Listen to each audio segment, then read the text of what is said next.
अस्सलाम वालेकुम के अंदर हम जो है question number sorry test number 18 से स्टार्ट करेंगे। और फर्स्ट जो है हम फिजिक्स की कोशिश करेंगे। फर्स्ट क्वेश्चन हमारे पास the device which convert AC into DC is called. तो वो डिवाइस जो कि एसी को डीसी में कन्वर्ट करते हैं वो क्या होता है? वो रेक्टिफायर होता है जो कि पावर सप्लाई के लिए मौजूद होता है। ऑप्शन सी हमारा करेक्ट होगा। नेक्स्ट क्वेश्चन में हमारे पास the types of rectification are. तो रेक्टिफिकेशन जो होती है दो तरह की होती है, हाफ वेव रेक्टिफिकेशन होती है, फुल वेव। तो ऑप्शन डी हमारा करेक्ट हो जाएगा इनके। नेक्स्ट है हमारे पास रेक्टिफिकेशन इज पॉसिबल बाय। तो रेक्टिफिकेशन जो होती है वो डायोड के जरिए होती है जो कि करंट को एक डायरेक्शन में पास कराता है और उसको असेंशियल होता है ये रेक्टिफिकेशन। ऑप्शन बी करेक्ट हो जाएगा। नेक्स्ट क्वेश्चन नंबर 4 है हमारे पास the semiconductor diode can be use as a rectifier because. तो जो डायोड होता है उसका काम क्या होता है? वो कंडक्ट कराता है फॉरवर्ड बायस को, यानी कि लो रेजिस्टेंस को ब्लॉक कर करंट के अंदर, जो कि रिवर्स बायस होता है हाई रेजिस्टेंस वाला। तो वो रेक्टिफिकेशन करा रहे होते हैं। ऑप्शन ए हमारा आंसर होना चाहिए कि it has low resistance to the current flow when forward bias. मतलब कम रेजिस्टेंस होती है जब वो फॉरवर्ड बायस होता है, हाई रेजिस्टेंस होती है जब वो रिवर्स बायस होता है। नेक्स्ट है हमारे पास the simplest type of rectification known as half wave rectification is explained. तो जो हाफ वेव रेक्टिफायर होता है उसका काम क्या होता है? One half of AC cycle को पास कराना अ, दूसरे हाफ के जरिए। ऑप्शन बी हमारा करेक्ट हो जाएगा, suppressing half wave of AC supply by using current. उसके बाद जो है नेक्स्ट क्वेश्चन हमारे पास output of half wave rectifier suitable only. तो जो हाफ वेव रेक्टिफायर होता है उसका काम क्या होता है? प्रोड्यूस करना पल्सेटिंग जीसी को, ताकि वो रेडियोस में, मोटर, बैटरी और चार्जर्स में यूज हो सके। ऑप्शन डी हमारा करेक्ट हो जाएगा। नेक्स्ट है हमारे पास during the interval 0 to t/2 the forward bias diode offers. तो जो फर्स्ट हाफ साइकिल होती है डायोड फॉरवर्ड बायस होता है जो कि करंट को फ्लो करा रहा होता है बहुत स्मॉल रेजिस्टेंस के साथ। तो ऑप्शन ए हमारा करेक्ट हो गया, वेरी स्मॉल रेजिस्टेंस। नेक्स्ट है हमारे पास in a half wave rectifier if the frequency of the input is N, the frequency and form of the output will. तो जो आउटपुट फ्रीक्वेंसी होती है हाफ वेव रेक्टिफायर की वो सेम होती है इनपुट फ्रीक्वेंसी के लिए, और वो परसेट करता रहता है, मतलब कि N percent. Option C correct हो जाएगा।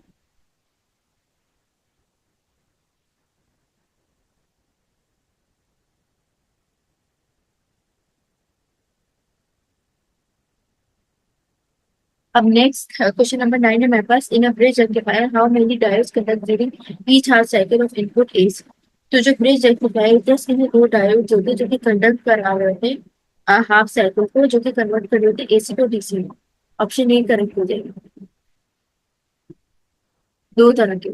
अब नेक्स्ट क्वेश्चन 10 है हमारे पास एक full wave rectifier circuit is operating for 50 hertz mean the fundamental frequency in the ripple will be.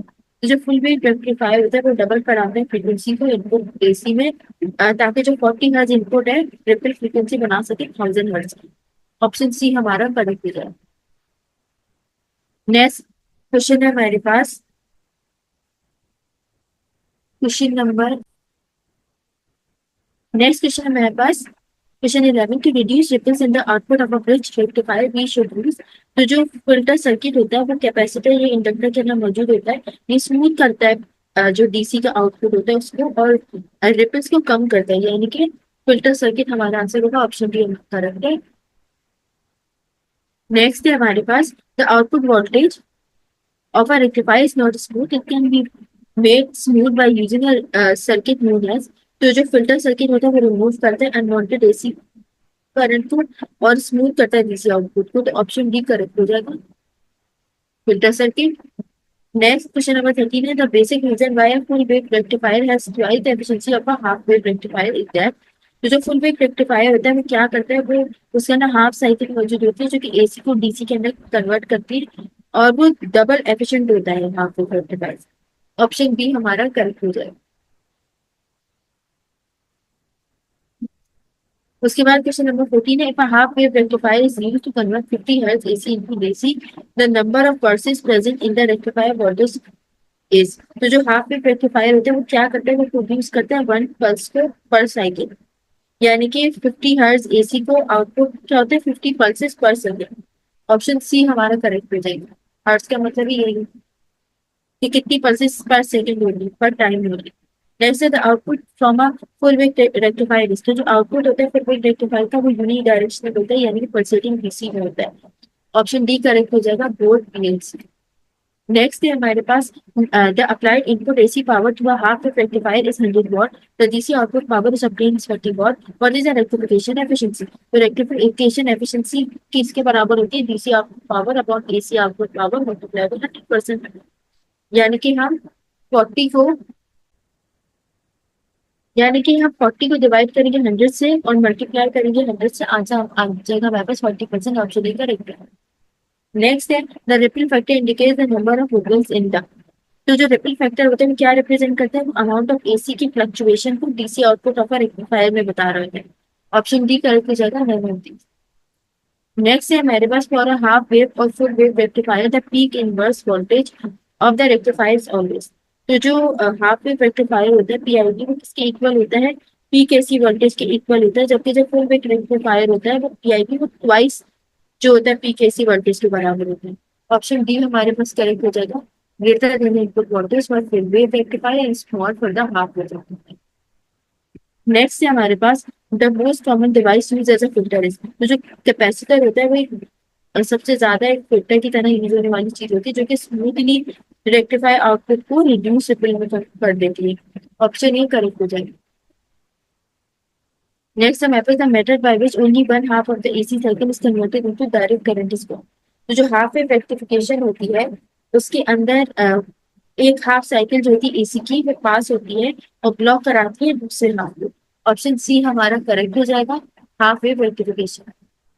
Next है हमारे पास if the time period of input is t in a full wave bridge rectifier circuit, then the time period of the pulsating output will, तो जो full wave rectifier होता है उसकी frequency double हो जाती है, तो टाइम पीरियड हाफ हो जाता है इनपुट का एसी सिग्नल में।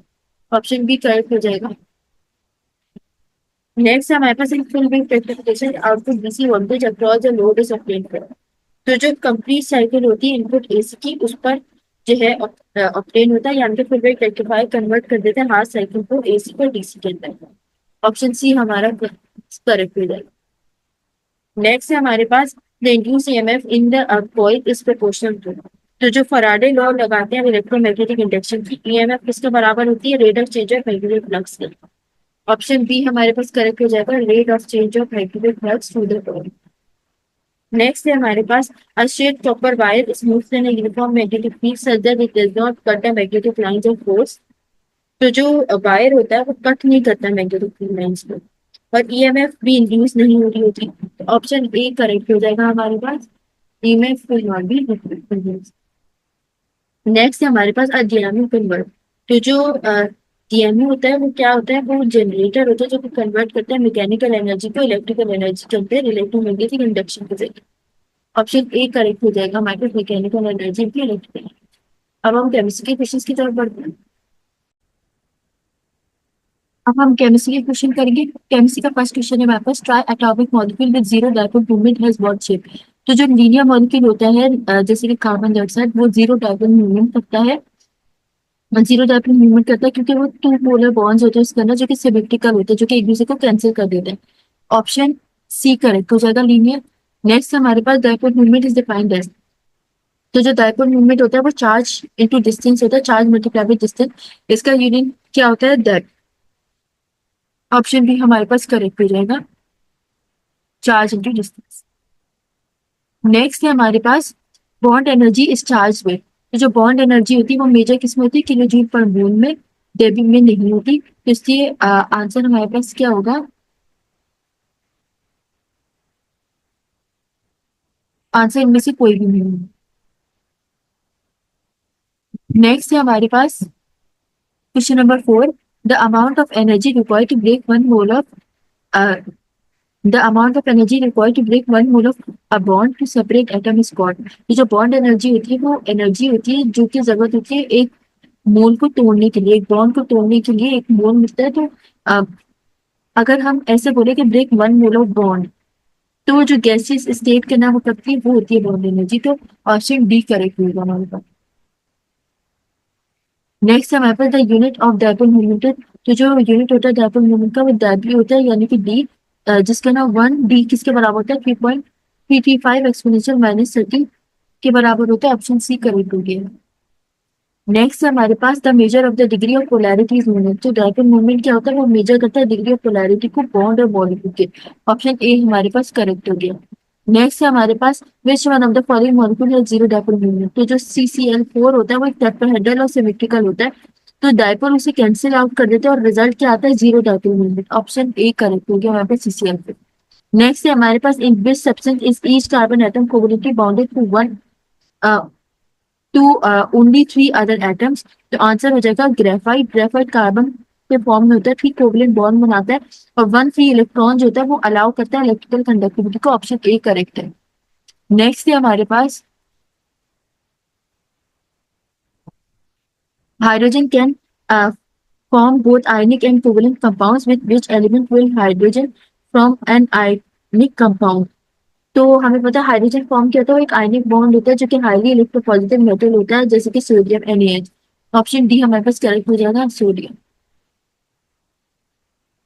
उसके बाद नेक्स्ट है हमारे पास every atom consist of electron proton and neutron except. तो जो हीलियम है H, ये वो क्या होता है, प्रोटॉन और इलेक्ट्रॉन होता है लेकिन वो न्यूट्रॉन नहीं होता क्योंकि न्यूट्रॉन कॉमन आइसोटोप होता है हीलियम -C। तो helium item option D correct हो गया हमारे पास। नेक्स्ट है हमारे पास layer of carbon atom in graphite and held by. तो जो ग्रेफाइट की लेयर होती है वो किस तरह, वो वैन डेर वाल्स फोर्स के जरिए जुड़ी हुई होती है जो कि उनको इजीली साइड करने में मदद करते हैं। ऑप्शन सी करेक्ट है। नेक्स्ट है हमारे पास arrange the following hydrogen bond in order of increasing strength OH Cl OH N F H OH। तो हमें पता है हाइड्रोजन ऑक्सीजन के साथ हाइड्रोजन ऑक्सीजन की क्लोरीन के साथ सबसे ज्यादा होगी, उससे सबसे कम होगी, उसके बाद OH की और N की होगी, उसके बाद FHO की होगी। ऑप्शन ए हमारे पास करेक्ट। नेक्स्ट है हमारे पास which statement best confirm that two substance are allotropes of sulphur. तो जो एलोट्रोप्स होते हैं सल्फर के, उसके डिफरेंट स्ट्रक्चर होते हैं जो बर्न होने के बाद सल्फर डाइऑक्साइड बनाते हैं। तो आंसर हमारे पास ऑप्शन सी आ गया, equal masses of the substance give equal masses of sulphur dioxide and no other product में completely burn with oxygen. Next है हमारे पास which substance has the greatest latest energy. तो जो MgO होता है उसकी हाईएस्ट लेटेस्ट एनर्जी होती है उसकी स्मॉल आयन साइज की वजह से और हाई चार्ज की वजह से। ऑप्शन डी हमारा करेक्ट हो गया।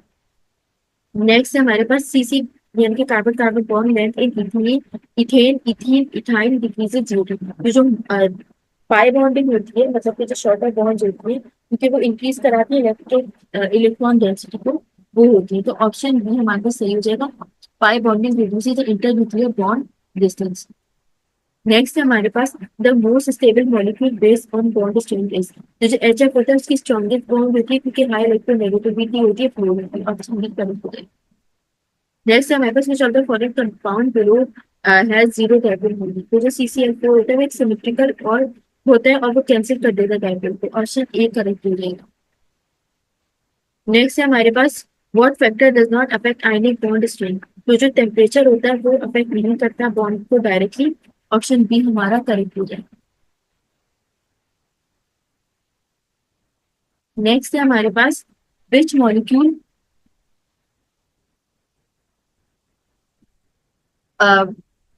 विच ये ऑप्शन बी हमारे पास करेक्ट है। क्वेश्चन 19 है which molecule has a large dipole moment. तो जो C यानी कि कार्बन होता है वो आइसोमर होता है हायर डायपोल मोमेंट का, और जो ट्रांस होता है वो क्यों होता है, क्योंकि अनइवन चार्ज डिस्ट्रीब्यूशन होती है उसकी। ऑप्शन सी हमारे पास करेक्ट हो गया, cis D dichloro ethylene. Next है हमारे पास which compound has the shortest carbon hydrogen bond. तो जो फ्लोरीन होती है इसकी स्मॉलेस्ट कार्बन फ्लोरीन बॉन्ड होती है। ऑप्शन ए करेक्ट हो गया। नेक्स्ट है हमारे पास what is the major attraction between water molecule in the liquid state. तो वाटर मॉलिक्यूल क्या होता है, वो हाइड्रोजन बॉन्ड बनाता है जो कि लिक्विड होता है रूम टेम्परेचर पे। ऑप्शन सी करेक्ट हो जाए। नेक्स्ट है हमारे पास benzene hexane pair is soluble in. तो जो बेंजीन और हेक्सेन होता है वो नॉन पोलर होता है, वो डिसॉल्व हो जाते हैं नॉन पोलर सॉल्वेंट के अंदर जैसे कि CCl4। ऑप्शन डी हमारे पास करेक्ट हो जाए। नेक्स्ट है हमारे पास the tendency of atom to attain a maximum of 8 electron in the valence shell is called. तो जो ऑक्टेट रूल होता है वो क्या बताता है कि एटम प्रेफर करते हैं कि 8 वैलेंसी हो इलेक्ट्रॉन की स्टेबिलिटी के लिए। ऑप्शन सी करेक्ट हो जाएगा। नेक्स्ट है हमारे पास the force that hold atom और ion together in a compound spot. वो केमिकल बॉन्ड होती है जिसको आयनिक कोवैलेंट एंड मेटालिक भी बोलते हैं, जो कि क्या करती है एटम को टुगेदर बांध के रखती है। ऑप्शन नहीं करेक्ट। नेक्स्ट है the theory of chemical bonding has been a major problem for. तो जो मॉडर्न केमिस्ट्री है उसके अंदर जो केमिकल बॉन्डिंग है वो सबसे बड़ी प्रॉब्लम रहती है। Option B correct. अब जो हम बायोलॉजी की क्वेश्चन की तरफ बढ़ते हैं, पर अब हम बायोलॉजी क्वेश्चन की तरफ बढ़ते हैं। बायोलॉजी का फर्स्ट क्वेश्चन है हमारे पास just provide a visual record in a complex series showing the evolution of an organism. तो क्या प्रोवाइड करता है विजुअल रिकॉर्ड? तो फॉसिल रिकॉर्ड जो होता है वो फिजिकल एविडेंस प्रोवाइड करता है एंशिएंट लाइफ के फिल्म के बारे में जो कि ऑर्गेनिज्म इवॉल्व होते हैं वो बताएगा। ऑप्शन सी हमारे पास करेक्ट हो गया फॉसिल रिकॉर्ड। नेक्स्ट हमारे पास the presence of gills in the embryos of all vertebrates support the theory of. तो जो रिकैपिटुलेशन होती है थ्योरी होती है वो क्या बताती है कि एम्ब्रियो पास होता है इंसिस्टेंट स्टेजेस से डेवलपमेंट के दौरान। ऑप्शन बी हमारा करेक्ट होगा। नेक्स्ट है हमारे पास which is not a character of fossil. तो जो फॉसिल्स होते हैं वो नॉन लिविंग रिमेन्स होते हैं जो कि हम कह सकते हैं एंशिएंट लाइफ के ट्रेसेस होते हैं। Option C correct. जबकि लिविंग नहीं होती नॉन लिविंग होते हैं। नेक्स्ट हमारे पास functionally different but structurally alike organ are. तो जो होमोलोगस ऑर्गन होते हैं उनका स्ट्रक्चर सेम होता है लेकिन फंक्शन डिफरेंट होता है, जैसे कि ह्यूमन आर्म है और बैट के विंग है। ये क्या है स्ट्रक्चर सेम है पर फंक्शन डिफरेंट है। Option B correct. नेक्स्ट हमारे पास analogous organ help organism to living. तो जो एनालॉगस ऑर्गन होते हैं वो ऑर्गेनिज्म को मदद करते हैं ताकि वो अपने एनवायरमेंट के अंदर अडॉप्ट कर सके। ऑप्शन डी करें। नेक्स्ट है हमारे पास which of the following term can not be used to describe a species. तो जो स्पीशीज होते हैं वो एबिलिटी होती है उनके पास रिप्रोड्यूस करने की ऑफस्प्रिंग के साथ, और वो ऑटोजोम क्रोमोजोम होते हैं। ऑप्शन डी करें। नेक्स्ट है हमारे पास when two species of different genealogy come to resemble each other as a result of adaptation, the phenomenon is convergence। तो जो कन्वर्जन एवोल्यूशन होती है अनरिलेटेड स्पीशीज की जो कि सिमिलर ट्रेट होते हैं जिनके सिमिलर एनवायरमेंट प्रेशर्स होते हैं उनको हम बोलते हैं कन्वर्जन एवोल्यूशन। ऑप्शन बी से गलत। नेक्स्ट है हमारे पास which idea is common to both Darwin and Lamarck theory. तो जो डार्विन और रिमार्क थ्योरी वो दोनों इस पर बिलीव करते हैं कि ऑर्गेनिज्म अडॉप्ट करते हैं एनवायरमेंट से, और ये मुख्तलिफ तरीके से एक्सप्लेन किए गए। ऑप्शन सी करेक्ट है। Evolution adaptation result from interaction between organism in दोनों। नेक्स्ट हमारे पास Charles Darwin was born in. तो जो डार्विन था वो कब पैदा हुआ था? वो शेसबेरी इंग्लैंड 1809 में। Option B correct. ज्यादातर आपसे डेट पूछी जाती है 1809। नेक्स्ट हमारे पास genetic basis of dash with work out by combining Mendelism and Darwinism. तो मेंडलिज्म क्या बताती है? जेनेटिक वेरिएशन के बारे में, और डार्विनिज्म बताती है एवोल्यूशन के बारे में, नेचुरल सिलेक्शन। तो वेरिएशन और एवोल्यूशन के बारे में बता रही हूँ मैं। ऑप्शन सी करेंगे। नेक्स्ट है हमारे पास जब comprehensive theory combining Mendelism and Darwinism is known है। तो मॉडर्न सिंथेसिस जो होती है या न्यू डार्विनिज्म जो होती है वो इंटीग्रेट करती है जेनेटिक्स को और नेचुरल सिलेक्शन को। ऑप्शन ए हमारे पास करेक्ट हो गया मॉडर्न सिंथेसिस। नेक्स्ट है हमारे पास a mammal that lives only in America. तो जो आर्madillo होती है वो एक नेटिव अमेरिका में पाई जाने वाली एनिमल होती है, ऑस्ट्रेलिया में पाई जाती है। Option A. नेक्स्ट हमारे पास evolutionary biography suggest that armadillos evolve from species. तो जो आर्madillo होते हैं वो किससे इवॉल्व करते हैं? वो एक ऐसी स्पीशीज होती है जो कि कॉन्टिनेंट अमेरिका से इवॉल्व करती है, कॉन्टिनेंट से करती है। ऑप्शन डी करेक्ट है। Please continents.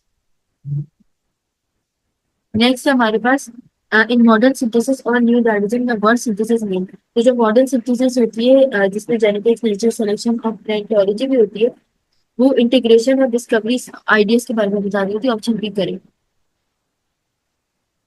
नेक्स्ट है हमारे पास Darwin theory of evolution was only based on evidence from. तो जो डार्विन ने क्या स्टडी किया था? फॉसिल और जियोग्राफिकल डिस्ट्रीब्यूशन के बारे में पढ़ा था।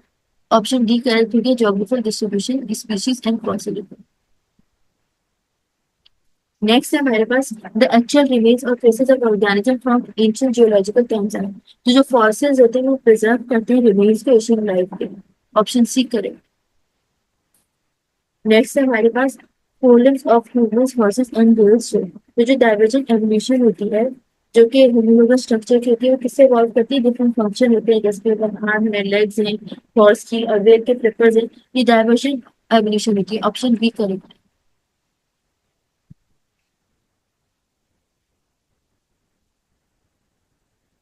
ऑप्शन नेक्स्ट क्वेश्चन है हमारे पास, evolution is a remodeling process is supported by।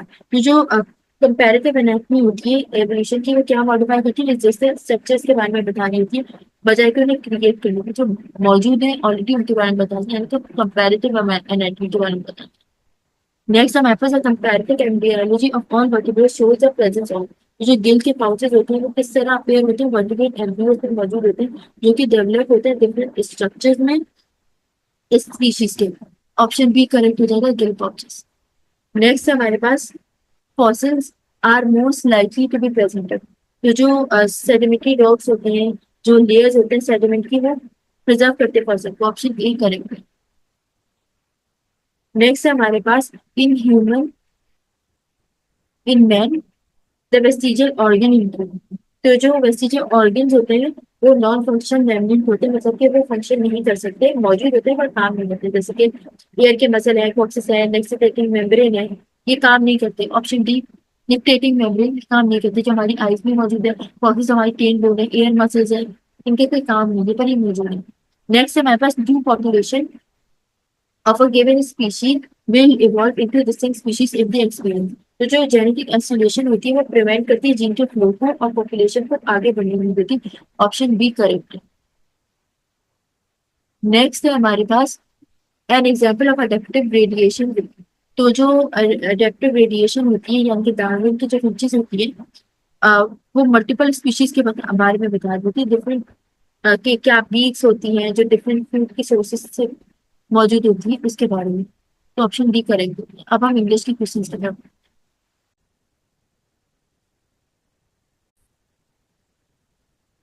अब हम इंग्लिश के क्वेश्चन की तरफ बढ़ते हैं। इंग्लिश का फर्स्ट क्वेश्चन है हमारे पास, someone has picked my pocket. तो क्या हो जाएगा? My pocket has been picked by someone. जब हम इसको पैसिव वॉइस में कन्वर्ट करेंगे, प्रेजेंट परफेक्ट टेंस यानी कि हैज पिक्ड को हम हैज बीन पिक्ड कर देंगे। ऑप्शन ए करेक्ट हो जाएगा।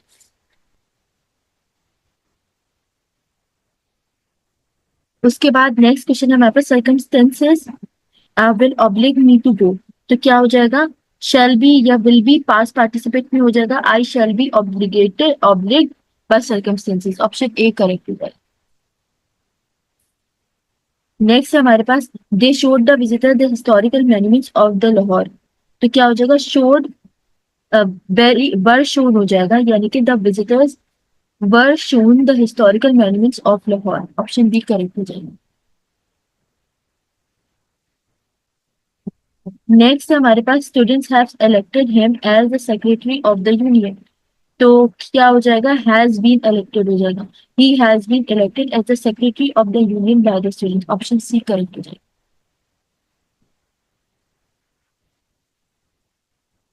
नेक्स्ट है हमारे पास, they fought a battle in the plain of Panipat.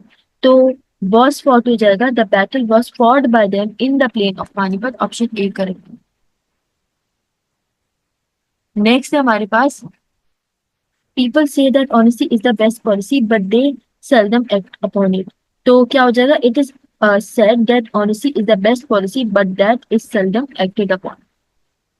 Option A correct. Next है हमारे पास, people say that democracy is a better form of government. तो क्या हो जाएगा? Democracy is said to be a better form of government. Option C correct. फिर next है, do not disturb him for anything. क्या हो जाएगा? लेट लगा देंगे हम, let him not be disturb for anything. Option A correct. Next है हमारे पास, I killed a snake with a stone in my bean last night. तो क्या हो जाएगा? Snake was killed by me with a stone in my dreams last night. Option B correct.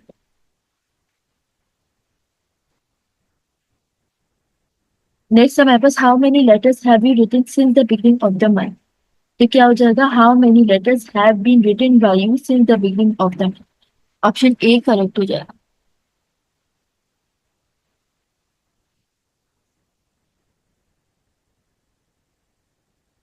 फिर next है हमारे पास the teacher had given the boys a quiz before I entered the class. क्या हो जाएगा? The boys had been given a quiz by the teacher before I entered the class. Option A correct हो जाएगा। Next है हमारे पास they will have finished their work by 10। क्या हो जाएगा? Their work will have been finished by them by 10। Option B correct. Next है हमारे पास heavy rainfall damage the crops. क्या हो जाएगा? Crops were damage by heavy rainfall. Option B correct.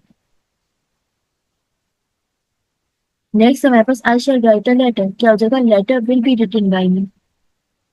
Option A correct. Next है हमारे पास she recite the holy Quran daily. क्या हो जाएगा? The holy Quran is recited by her daily. Option C correct. Next हमारे पास who writes a letter to you every month. क्या हो जाएगा? By whom is a letter written to you every month. Option A correct. Next हमारे पास why do the children make noise. क्या हो जाएगा? Why is noise made by the children. Option A correct. Next है हमारे पास who rings the bell. क्या हो जाएगा? By whom is the bell rung। Option B correct. Next हमारे पास how did he obtain good marks in English. क्या हो जाएगा? How were good marks obtained by him in English. Option A correct हो जाएगा। नेक्स्ट हमारे पास why did you discourage them. क्या हो जाएगा? Why were they discouraged by you. Option C correct. Next हमारे पास the police will soon arrest the murderer. क्या हो जाएगा? The murderer will soon be arrested by the police. Option A correct हो जाएगा। नेक्स्ट हमारे पास boys will have played cricket before the sunset. क्या हो जाएगा? Cricket will have been played by the boys before the sunset. Option C correct.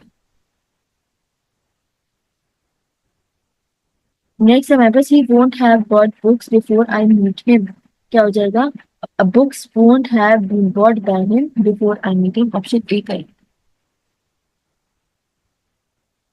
Next है हमारे पास men all over the world love money। क्या हो जाएगा? Money is loved all over the world by men। Option B correct. Next हमारे पास all had given him a present. All had given him a present. क्या हो जाएगा? He had been given a present by all. Option B correct. तो जजाकल्ला हमने सारे questions solve कर लिए। 18